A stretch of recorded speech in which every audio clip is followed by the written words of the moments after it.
Good afternoon, everyone. My name is Tom Westendorp and this is a new Super 69 EV film. And today it's time for an update because I already drove 25,000 kilometers with my car. I got it end of October. The registration came in at just like 2 days before the end of October, so haven't driven it much in October, but in November I started my new job with a 360 kilometer a day commute, so that was when the kilometers started happening, and it's just been tremendous. It left me stranded once. That was in the first weekend I got it. I drove it back from Düsseldorf at 160 kilometers an hour continuously, and I think a stator or something overheated because the car just fell out. There was a large clunk in the driveline and it just came to an halt, and that was that. So not the best way to get familiarized with your new car, but yeah, a part of pushing things hard, I think. All in all, it has been perfect. I don't really need faster charging than it does, but to be able to road trip it would be very good if the charging was just slightly higher. I can only charge at 50 kilowatts an hour, so charging takes a while, and the battery has to be pretty empty to get that speed, and also on good temperature. If it's really cold, which it has been up to this point, it's the 1st of April, but it's still very cold out. The range isn't the highest, and the charging speeds also aren't the highest, so that could be better. But all in all, I drive it on average 1,000 kilometers a week, and I couldn't be happier with the car. Put the summer wheels back on this week, which makes a really big difference sound wise. The car's a bit more crashy in the suspension.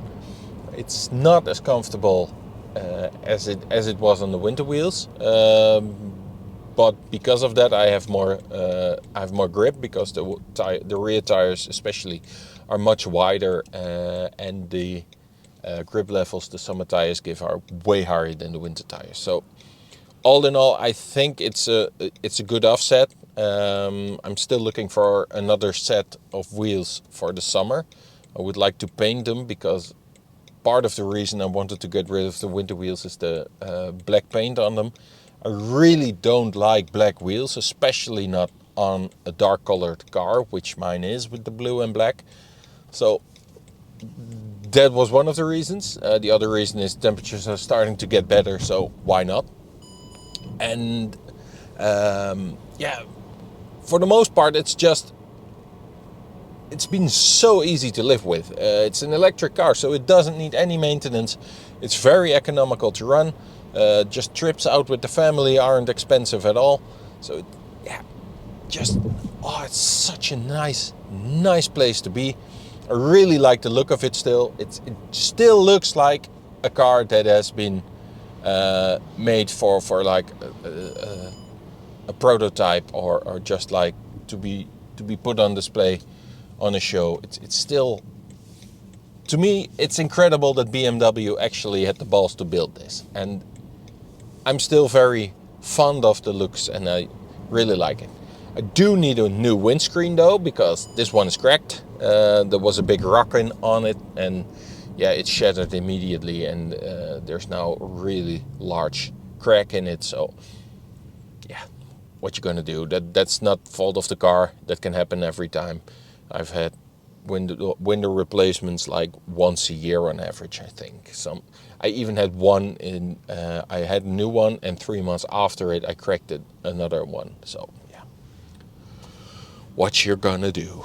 It's just part of owning a car, I guess. What I would like to do is give the car a good clean with hand wash or something, because It's permanently filthy. I drive it a lot and it's always filthy. I do like it better when it's clean. I also should be cleaning up in the car because it's a mess. But yeah, we're doing a lot of weekend trips and the weather was still, we had a lot of rain the past couple of weeks, so I don't have a closed workshop, so it's not the best for me to be cleaning the car at night in the dark, in the rain. I'm not that bothered by it, so I don't want to do that. Yeah, and modifications, that's a part I love to do on my cars. I tricked out the up completely. There was a KW suspension on it and other wheels. But yeah, with the BMW i3 you're just a bit more, there's less opportunity to modify things. I'm contemplating putting in a Powerflex rubber for the engine. It should make it a bit more direct. Which I think it's a bit laggy. It's also the state of tune of the car, because these cars kept snapping on engine mounts at the beginning because they were proper quick. So that it's not the most. I'm still not sure, because it will add some vibrations into the car and it's still my daily driver. So I'm not sure yet. But that's one of the things I could do to the car.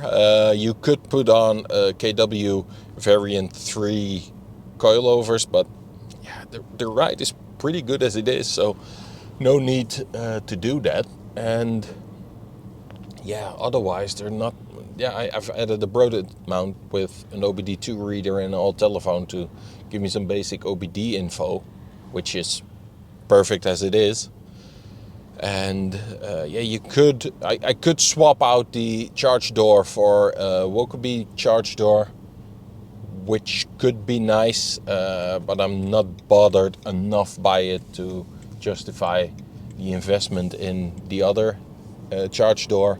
And there is a possibility to add 35 liters of storage with Wokeby extension, but that's like 350 euros from the top of my head, which I think is a lot of money for something I just don't really need that much. If we were going on a summer holiday with the complete family, it would be a no-brainer, but as things are, we're not going to do that. So yeah, why not? And yeah, because the LED lights are so good, and the interior is really nice, and the screen works fantastically with the iDrive. Yeah, what is there to modify on this car? It's not that much, and I just really like it, and I do think it looks good when it's filthy, which is a good thing because it always is. So yeah, what's next? I will be keeping driving in the lot. Next week we're going back to the Eifel for the Easter weekend. Might be making a movie about that, I'm not sure. With the complete family, so that will be a week with a lot of kilometers again. This week I did 850 so far. It's my birthday tomorrow, so today and tomorrow we won't be driving a lot. We won't be doing any trips or something, so only 850 kilometers this week. Yeah, people that tell you that this is a proper city car, they just don't know what they are talking about, because it really isn't. It's a perfect highway cruiser. It's a lovely thing to drive, and it's just tremendous. So as always, thank you very much for watching. I hope you enjoyed this video. Please give it a thumbs up if you have. Consider subscribing. I see the subscriber amount is still growing. I'm not making as many movies as I should. I'm trying to make more. As I said before, I also make movies in Dutch about electric cars and other cars on the Bergwerf BMW YouTube channel. Maybe you could check those out. And if you have any questions for me, please leave them behind in the comments and I will get back to you. Promised. Bye.